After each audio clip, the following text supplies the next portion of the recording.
This is Brad Keithley, Managing Director of Alaskans for Sustainable Budgets. Welcome to the weekly Top 3, the top 3 things on our mind here at Alaskans for Sustainable Budgets for the week of March 30th, 2026. The weekly Top 3 is a regular segment on The Michael Dukes Show. The show broadcasts on both Facebook Live and YouTube Live, as well as via streaming audio from the show's website weekdays from 6 to 8 a.m. I join Michael weekly in the first hour of Tuesday's show from 6:10 to 7 a.m. for a discussion between the two of us about our 3 issues.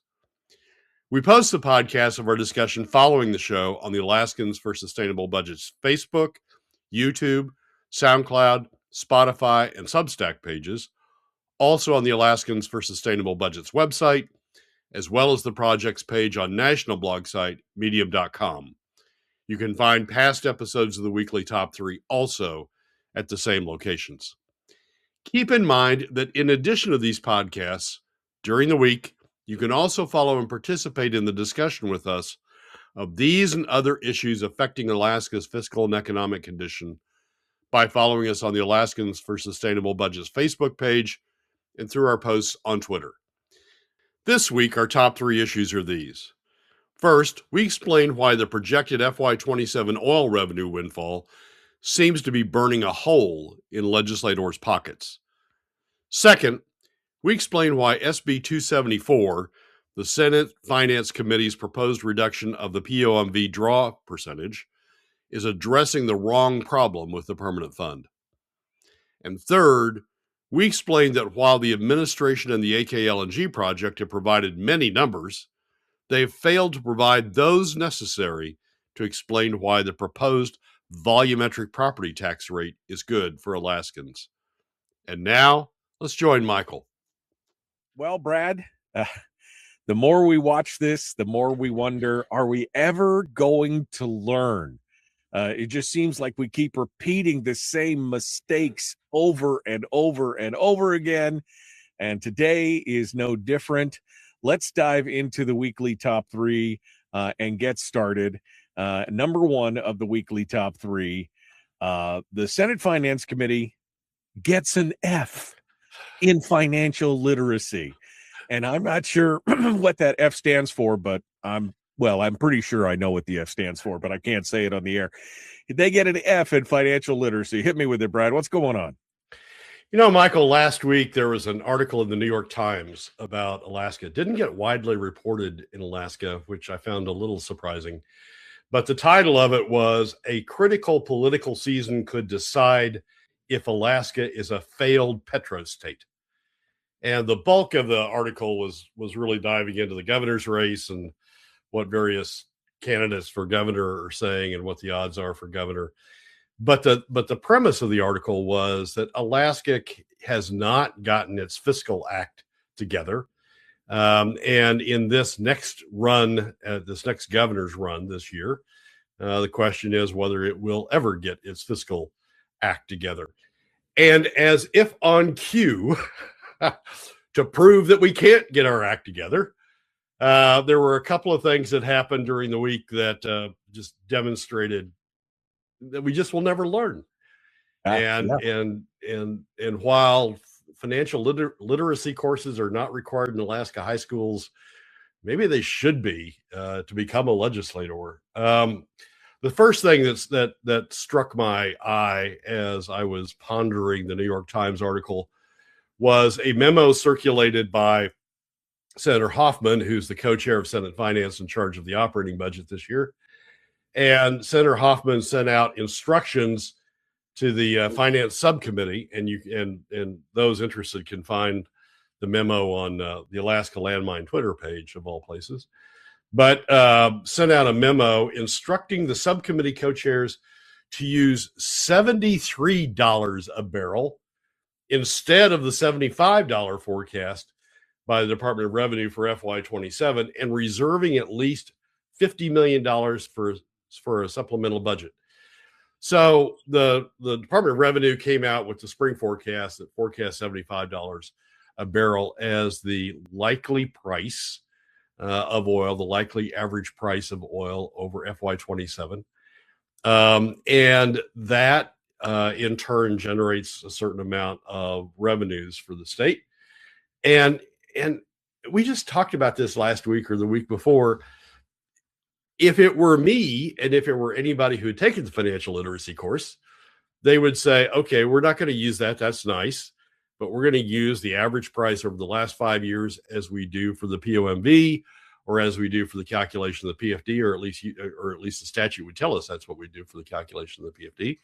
We're going to use the average over the last 5 years, or the average over the last 10 years, which is a little bit smoother way of approaching oil prices.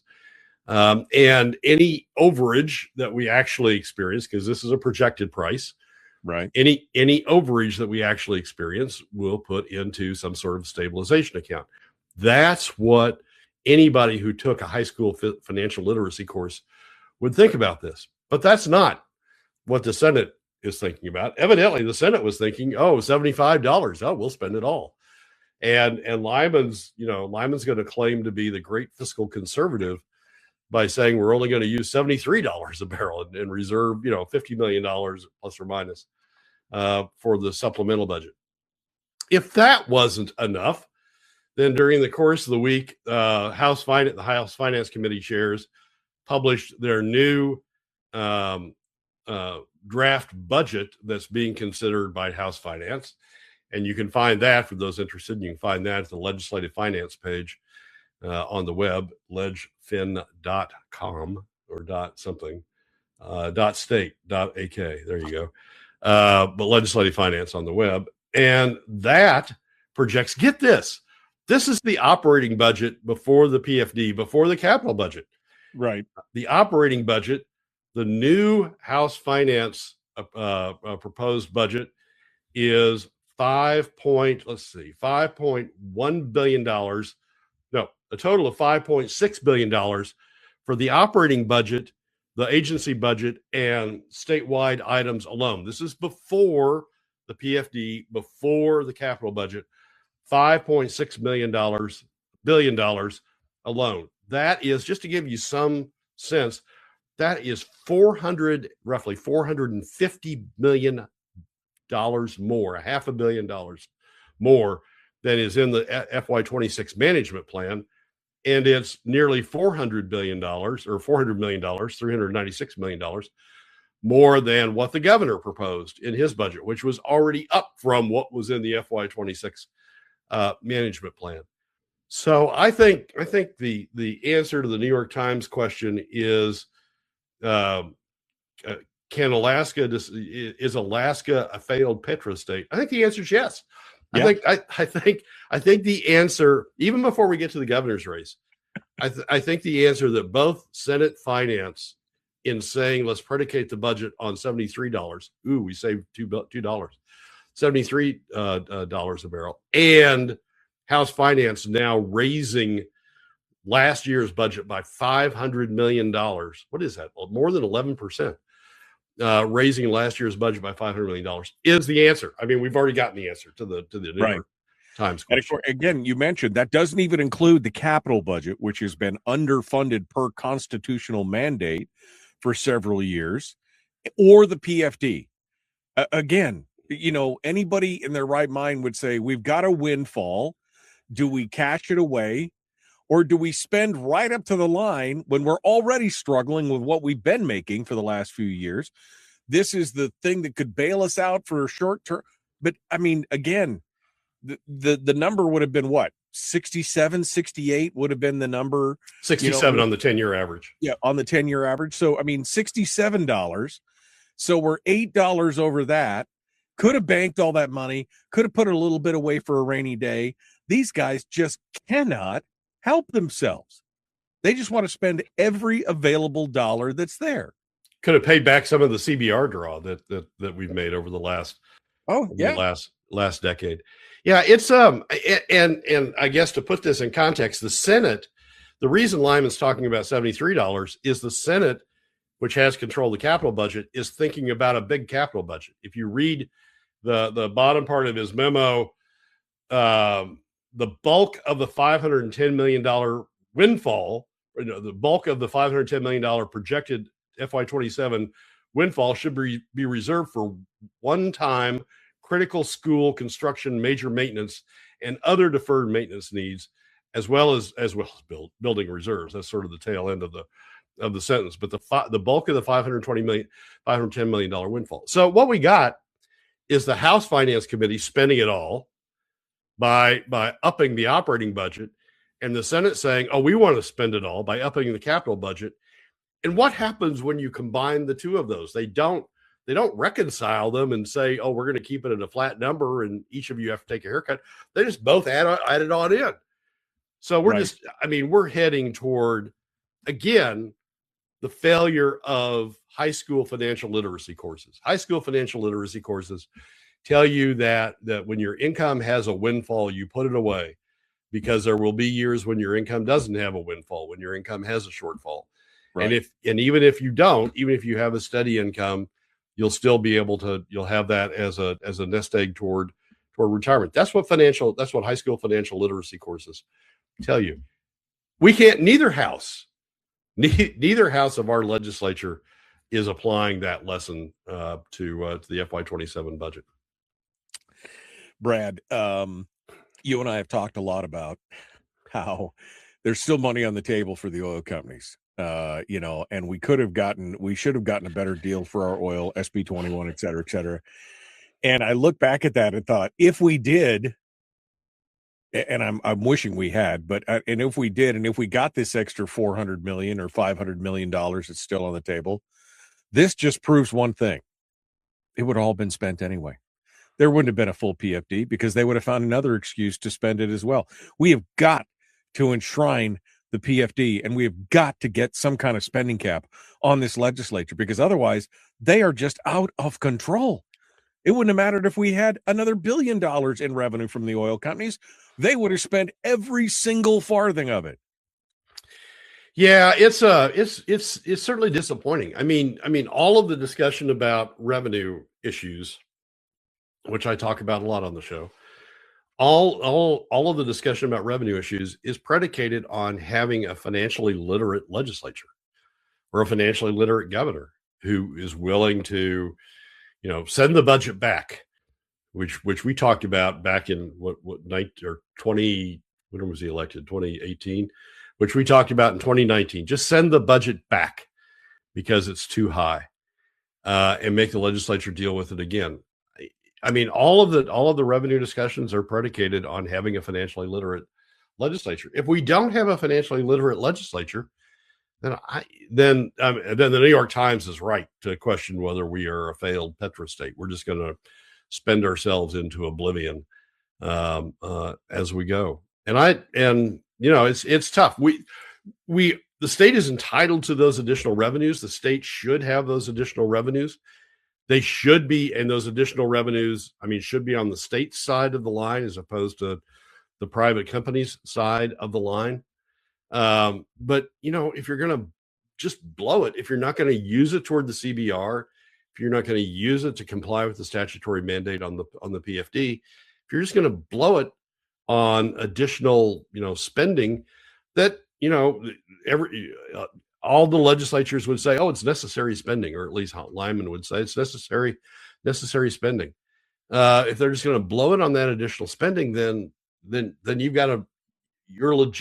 a legitimate question how hard we should be pressing on the revenue items, because you just don't have faith that the legislature is going to be financially literate in how they deal with those additional revenues. It shouldn't be that way. The state's entitled to the maximum benefit that it can receive out of its resources, and that's a fairly careful calculation that you can go through, and the state should be entitled, and the state should have that. But if they're just going to blow it in a way that doesn't, accrue that benefit to individual Alaska families, or doesn't accrue that benefit to future generations, if they're just going to continually spend the windfall when it comes, no, it's frustrating to look to see that if we had that money, the growth of government would have been even more explosive, and that is the danger. Ben Carpenter and I talked about that a lot. where we're just allowing the government to grow unchecked at this point. Ben says, blow it on operating budget, not on capital budget that arguably benefits the private economy, right? I mean, if you're going to argue about it and get down to semantics and brass tacks, he is right. I mean, at least the capital budget does, in effect, benefit part of the private economy. Now, the part of the private economy that's the corporate cronyism. But again, at least, we haven't even got into that. Now, wait, before you answer that one, Harold says, let's talk spending and draining our SBR and CBR while SB 21 drained the state over the last 12 years. It continues to drain our oil at giveaway rates. Here's the thing. This is my comment on this, Brad, and I want your thought on this. You and I just agreed. There's money on the table. It should be picked up. It should be taken. But the spending and the draining of the SBR and the CBR is strictly a legislative problem. They're the ones that decided that instead of balancing a budget, they'd rather draw out of our savings accounts. And again, overspend. They have overspent. And if they'd had another $500 million a year, we've already seen they would have overspent it. So we would still be drained. And I agree, we need to get maximum benefit for our oil and that there's money on the table. But this is not simply a lack of revenue problem. This is a spending problem. Well, it's a combination of both. I mean, we've built up our spending and we build up the state's services to a point where we, except in years where we have these oil windfalls, we really can't finance it. And so we've got a level of government and a level of government spending that we can't pay for, except in windfall years, that we can't pay for. And as Dunleavy, as the experience of 2019 shows, we're not going backwards on those spending levels. Dunleavy couldn't even get 16 in the legislature, 16 out of 60 in the legislature to back him up on the level of vetoes that would have brought him back to his initially proposed level. So we're not going backwards on spending. So when you set aside the windfall years, there is a revenue issue, and the revenue issue has manifested itself in terms of draining the reserves and draining the PFD. The problem is, you would think out of those years we would learn the lesson that when you have a windfall year, as it appears that we're coming up on now, when you have a windfall year, you refill the coffers, so that you have less of a revenue problem, somewhat less of a revenue problem in the normal years when you get back to normal oil prices. You would think that's the lesson we would take away. But neither Lyman, neither the Senate Finance Committee nor the House Finance Committee are taking that lesson. They're taking the lesson that, there's more money on the table, so let's spend it, because people come down to Juneau. They send lobbyists down to Juneau, or they come down in droves themselves to Juneau, and they say, we need this, we need that, we need the other thing. It's for the kids. It's for, this, that, and the other thing. And they spend it. And so, yeah, I mean, there's a real tension here when you talk about, we should get the maximum benefit. We should get additional oil revenues. And that should help lessen the revenue problem that we have. But when the legislature does things like this, what they're doing this year, or appear to be on track to do this year, in terms of significantly higher spending levels, just because we have windfall revenues. Yeah. When the legislature is on track to do things this year, it really just makes you shake your head and wonder what the hell. Well, and Kevin says, buckle up, Brad. It's only going to get worse. Amendments for the next 3 days or so. Typically, the vast number of amendments come from the minority on the Finance Committee, but take heart, this majority never disappoints. And Rob says, in my humble opinion, failed petrostate is redundant. This is the reason that Milton Friedman said we should hand out the oil money to individuals instead of using it for government spending. And he's not wrong. He's not wrong on this. All right. Brad Keithley, Alaskans for Sustainable Budgets, the weekly top three. Number 2, the weekly top 3. SB 274. It's a bill that many of us probably have not been paying attention to, or maybe not have heard of. Brad says it's important, though, and it ignores the fundamental problem. Brad, walk us through what you got here. So SB 274, we've actually talked about it on previous segments, and we'll probably be talking about it for more segments as this legislature goes along. But SB 274 is a proposal originated in Senate Finance to reduce the POMV draw, the amount of the POMV draw, from 5% over a roughly 6-year period down to 4.5%. Waiting a year and then starting a reduction of 1% a year. So 4.9 and 4.87, and then down to 4.6, and then down to 4.5 in the last year of the reduction. And there's two motivations going on here. One is that the motivation you see a lot in the op-ed columns is that the permanent fund corporation is not earning enough to fund 5%, a 5% POMV draw, that it's under earning. And as a consequence of that, continuing the POMV draw at 5% is ultimately going to force you into a situation where you either have nothing left in the earnings reserve, or those who propose the constitutional amendment that would merge the two permanent fund accounts, where they start drawing from the permanent fund corpus.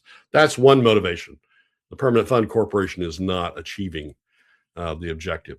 The second motivation sort of came up in a Senate Finance Committee hearing this week, where Senate Finance had Callan, the permanent fund corporation's paid advisor, come in and talk about the 4.5% rate and how Callan viewed the 4.5% rate. And basically, Callan's perspective was starting again from the premise that the permanent fund corporation is not earning 5%. Callan's analysis was, look, lowering it down to 4.5% from 5% will keep more money. Let's say the permanent fund corporation earns 4.8 or 4.9 or whatever, earns something between 4.5 and 5. That lowering the POMV draw down to 4.5 will keep more money in the permanent fund itself, and invested, that will help the permanent fund to grow. Ultimately, I think 20 years down the road is what Callan's estimate was, and those were fairly optimistic assumptions, but 20 years down the road, ultimately, because you build up the permanent fund to higher levels by reducing the current draw, ultimately generating additional money in the draw, even at 4.5%, than you would if you continued it to make it at 5%. If you continue to make the draw at 5%, I think both of those rationales are wrong. I think the Senate Finance Committee is focusing on the wrong thing. The problem with the permanent fund is not that it's earning less than the 5%. And so, we ought to question the 5%. The problem with the permanent fund corporation is it's not maximizing its earnings. It's not earning what it should be. It's not performing at the levels in terms of the returns it's generating, right, that it could be. It's not. And that's what Callan says that in their, I pulled the chart up. Callan said that in their own chart. They show it in the 1, 3, 5, and 10-year averages. They show they're not even earning 4.5%. Yeah, and that's the point. This is from a previous Callan presentation, but it's right. And that's the point Callan makes in saying, you lower it down to 4.5% and you generate more money. I mean, you get away from the problem that they're not generating 5% now. But the real test here, I think, is when you look at the permanent fund corporation's returns compared to the S&P 500. And I'm not automatically saying you go to the S&P 500. I'm just using it as a baseline to compare to. The Buffett rule of 90-10, 90% S&P 500, 10% a debt ETF. When you look at the permanent fund against those other baselines, even the permanent fund corporation's own passive investment baseline. And the passive investment baseline is, let's put this on automatic pilot. Let's invest in ETFs, generally, recognized, reputable ETFs, and sort of put this thing on passive investment, where we're not the benefit of that is we're not spending $1 billion a year in management fees to have, to spend on advisors that are micromanaging the investment of the fund, not to produce 5% at the end. Even when you compare the Permanent Fund Corporation's return against its own passive investment benchmark, it's still not generating the returns that its own. I mean, they get to decide what it is. It's not the S&P 500. It's not the Buffett rule. They decide what the passive investment benchmark is, and they're not even achieving that through their actively managed account. So the problem is not, I don't think, the problem isn't that the Permanent Fund Corporation is earning less than 5%, and so we ought to drop the POMV draw down to 4.5%, or the problem isn't that we can build up the permanent fund corpus value over the next 20 years in a way that ultimately can produce more money for Alaskans, and where we're going with the 5% draw. The problem is the Permanent Fund Corporation is underperforming. And the Senate, SB, the bill that the Senate's currently considering doesn't address that at all. It just sort of gives up. It says, the Permanent Fund Corporation is not achieving 5%, so we ought to reduce the draw to recognize that the Permanent Fund Corporation is not achieving 5%, instead of saying, let's have some hearings on why the Permanent Fund Corporation isn't matching even its own passive investment benchmark. And let's figure out what the heck's going on with the Permanent Fund Corporation. And I think the answer to that would be, oh my gosh, the Permanent Fund Board doesn't know what they're doing, because none of them are investment specialists. We've got a bunch of really great people, nice people, terrific Alaskans on there, but they don't know what they're doing on investments.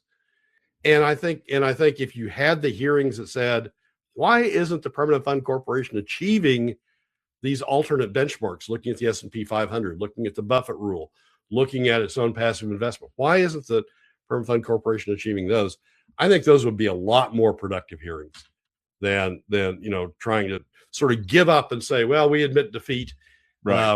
The Permanent Fund Corporation is not going to get to 5%. So let's take it down to something that the Permanent Fund Corporation is going to achieve over time. It's just, it's throwing in the towel as opposed to concentrating on things that would make Alaska better. I mean, Harold goes off on not getting the maximum benefit out of our oil resource. Okay. We're not getting the maximum benefit out of our permanent fund because of the investment policies the Permanent Fund Corporation is following. We ought to be focusing on that. We ought to be focusing on increasing the take from oil. We ought to be focusing on increasing the take from the permanent fund. And this bill, as I said, sort of throws in the towel. It doesn't focus on that issue. It just says, yep, we're not going to get there, so let's take down let's reduce the POMV draw down to something that maybe, hopefully, the Permanent Fund Corporation can achieve. Right. Well, but there is also an alternative to that too, because SB 274 is kind of the precursor and some of the groundwork for combining the ERA and the corpus, right? Well, it may be that. I mean, it doesn't have that in there right now. I suppose they could consolidate it with the constitutional amendment, pass them in parallel or something. But yeah, that would be even worse. I mean, that would be going in even the worse. I mean, that throws in the towel also. It says, well, Permanent Fund Corporation can't generate enough to keep the POMV draw going. So let's just throw in the towel and consolidate the two accounts so that when it doesn't, we can start drawing from the corpus. Yeah. Right. Well, and so Brad, I mean, I do note that there have been a couple politicians that have at least acknowledged what you're saying. I mean, we are making a difference in that people are finally, I mean, I think we're the only people that are talking about the permanent fund and the way that it's investing and the S&P 500 benchmark and the $1 billion. I heard a politician the other day say something about $1 billion, nearly $1 billion in fees for the permanent. Somebody's finally, they're listening to us and they're talking about it, but not nearly fast enough. I mean, this should be, in my opinion, a cornerstone issue for gubernatorial candidates. They should be looking at that and say, we could save nearly $1 billion a year right there just by not paying these management fees. And in the long run, we'd be money ahead. I mean, you pointed out the chart. Sure, there's ups and downs, and sometimes the S&P benchmark is lower than what the permanent fund has made. But overall, if we tied it to the S&P in the last 10 or 15 years, we'd be at 120 billion instead of 80. Well, I guess we're down to 76 billion or whatever it is now because we took a hit. But we'd be up to 120 billion compared to the 80 billion. And so somebody at least is finally talking about it, but not many. This should be a cornerstone issue. Yeah, I'm not sure why. I mean, maybe it's because we've had this discussion about oil taxes for a long time. People think they're comfortable talking about it, and so the claim that we're not getting enough of our oil is a fairly standard one out there, and we've had hearings on it and all that sort of stuff. But it's the same thing. We're not getting enough out of our permanent fund resource. We're not getting enough out of our financial resources. I guess the theme of today's program is nobody took financial literacy 101 or took financial literacy in high school, because we've got this huge financial resource. Good for us. We built it up over time. Good for us. It's been invested in a way that at least it didn't lose money over time. But you've got this huge financial resource, and just like you look at your oil resource and maximizing the benefit out of the oil resource, you ought to be looking at maximizing the benefit out of the financial resource.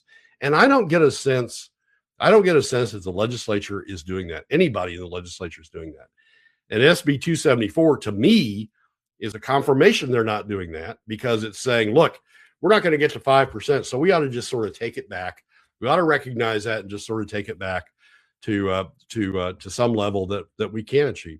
Problem is, when you have that chart up there, the chart shows in a number of years, a number of 5-year periods, they didn't even get to 4.5%.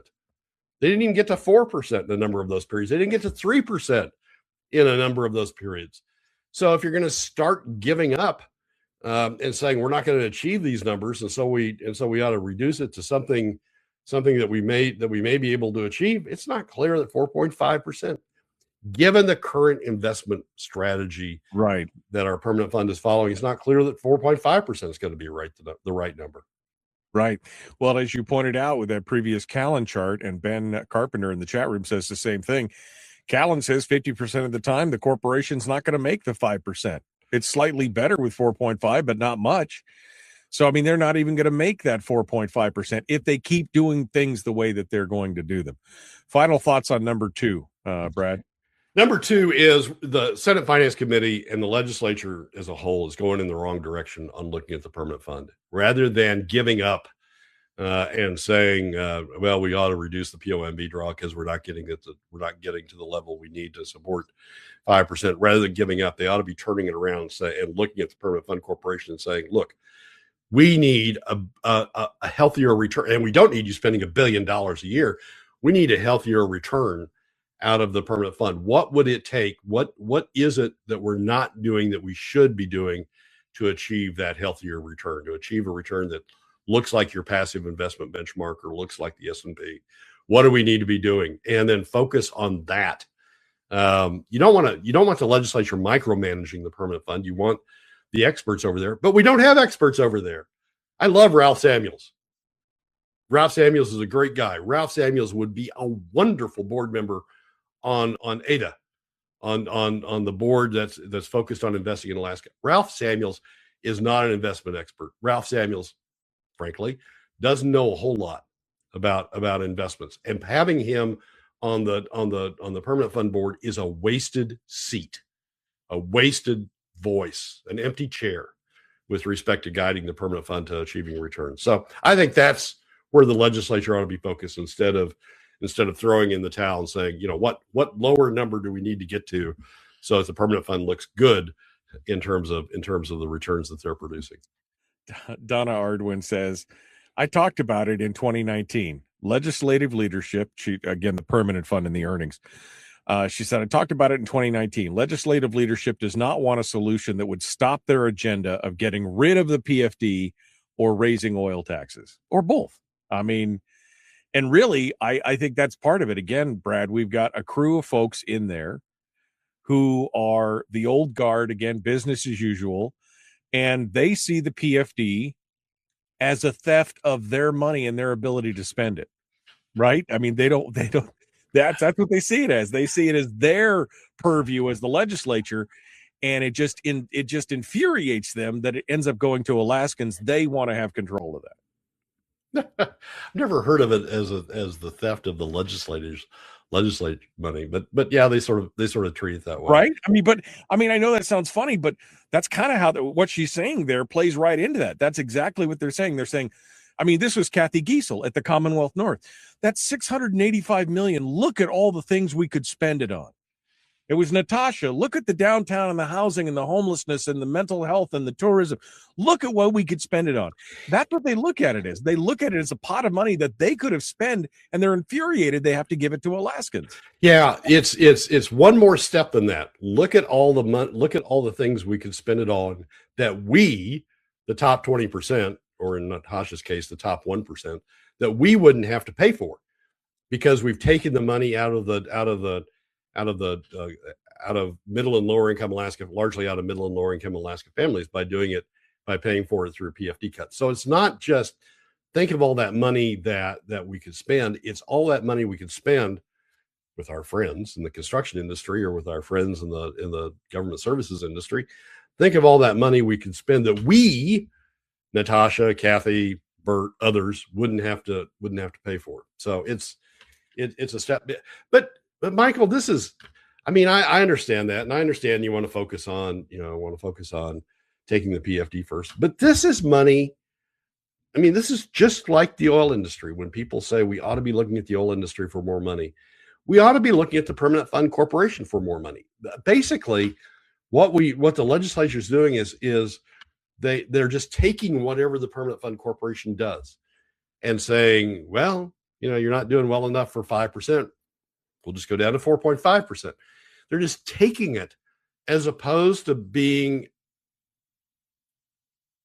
affirmative and saying, but look at the S&P or look at your own passive index. You could be doing better. Why aren't you doing better? Right. Those questions, I've not sensed those questions being asked, except in this sense. Mike Kronk and James Kaufman in Senate Finance did ask the Permanent Fund Corporation, Devin. They asked Devin, why aren't you using the S&P? But it was a setup question. I mean, it was a setup. Oh, some people talk about using the S&P. Why don't you do that? And then Devin went through this. We're not chasing headlines. We're chasing performance, and this whole performative art question and answer. They're not legitimately pursuing the issue of why the Permanent Fund Corporation isn't doing better. Right. And Ben asked a question, which I think goes back to the whole onion aspect of this, is that there's many layers to it. He says, Brad's not wrong, but do we really want the PFC to earn more if it means government grows? And I mean, you're right. The government, we just talked about that. They'll spend every available dollar, which is why it's imperative that we get some kind of spending cap mechanism in there to slow it down, because then if we earn more money, we could put more money away to earn more money. I mean, he's not wrong about that they would just spend it. If we had been earning extra money through oil revenues or through a PFD or through the Permanent Fund Corporation, they would have just spent it. So again, it's a manifold problem. We have more layers to it. Yeah, I'm just going to go back to the New York Times article. We are a failed petrostate. If that's how we think about this issue, we are a failed petrostate. I mean, well, but we have to think about this issue that way, right, Brad? Because again, you just saw $73 a barrel on a one-time windfall, right? But Michael, here's what we're doing in that sense, in that case, and we're doing the same thing on the oil side. What we're doing is we're saying Alaska can't get its house in order, and so we're going to leave more money that's rightfully due Alaskans. We're going to leave more money for the billion-dollar advisors and the Wall Street the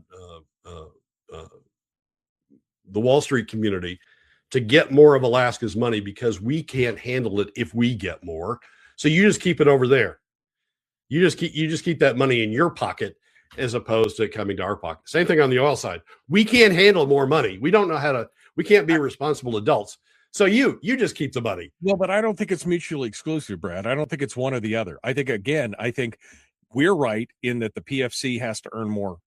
I think Ben's also right in that they would spend it all. So we have to have a combination of, marketing it and tying it to an S&P 500 and having a spending mechanism, and it would solve both those problems. Brad Keithley, Alaskans for Sustainable Budgets, the weekly top three. We got one more.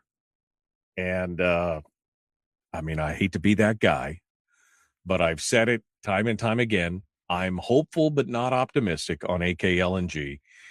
And it looks like the AKLNG advocates have failed the assignment. Brad, what do you mean by that?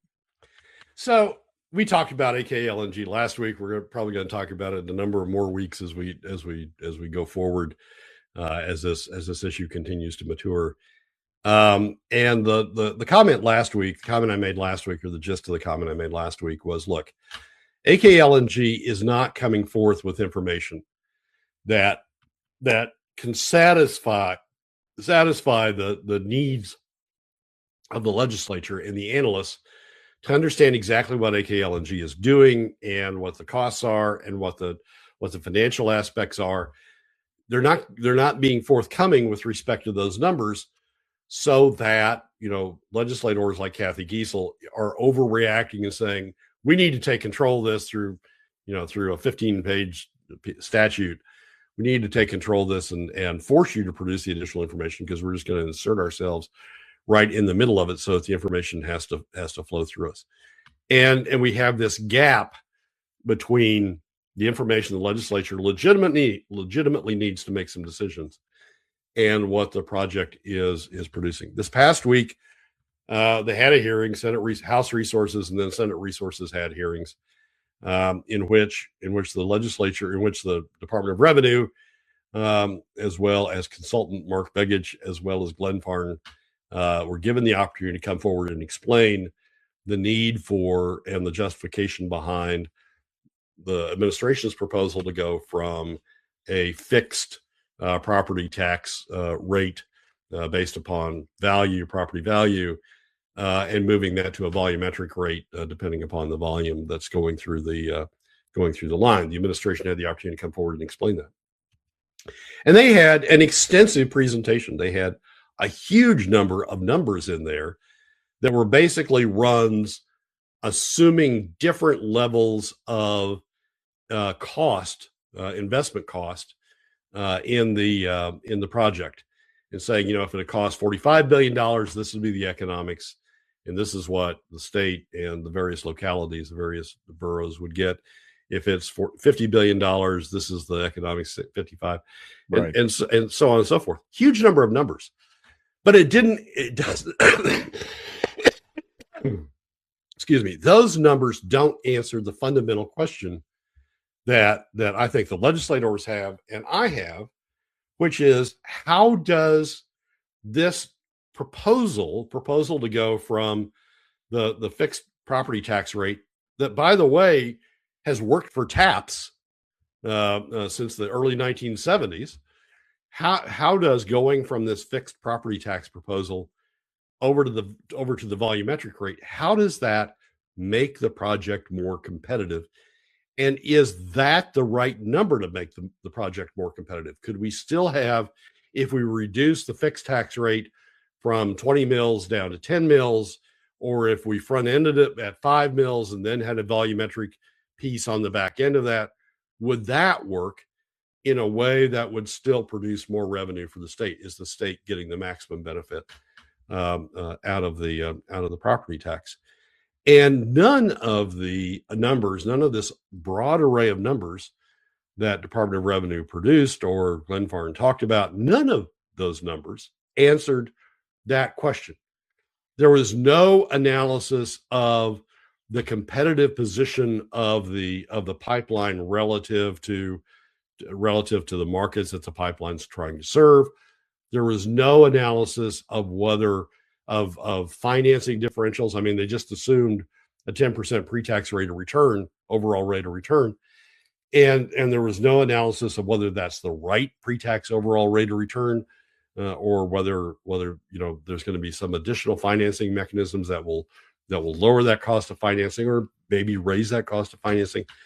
None of that. It was just a bunch of assumptions put into a model that then could spit out what everybody, what every taxing authority got out of the project at various investment rates. So after those presentations, I'm not any better off, and I doubt the legislature's any better off in understanding why the move to a 6% volumetric rate, why the abandonment of the fixed rate that works for TAPS, why the move to the 6-cent volumetric rate is necessary, why it can't be a different number. I mean, why it has to be 6 cents, why it has to be totally volumetric. None of the information that got provided answers that question. Here's I think the fundamental problem. The fundamental problem is we're not having a give and take, an honest give and take.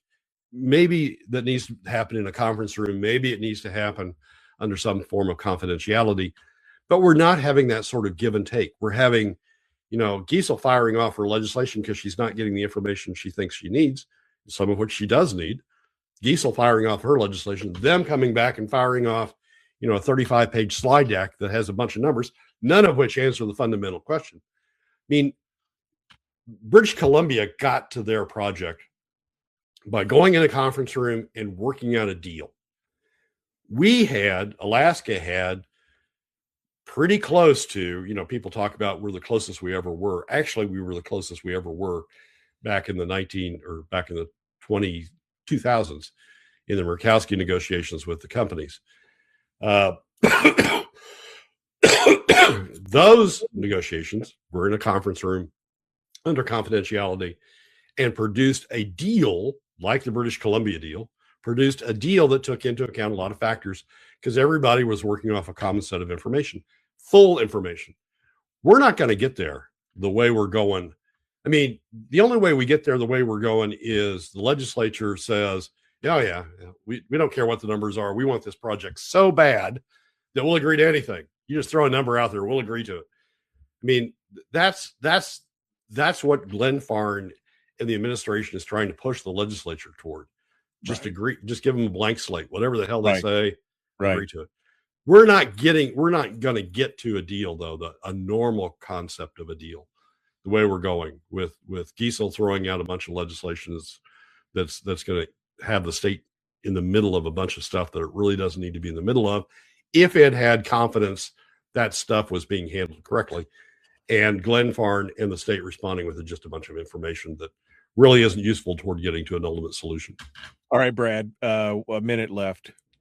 What's the over and under on this whole thing with Glenn Farn, this gas line getting passed at this point, based on what you're seeing right now? We're way on the under. I mean, we're way on the ain't going to get done, because we aren't going about we aren't going about setting the terms right, and not to mention the disarray that the international market's in right now.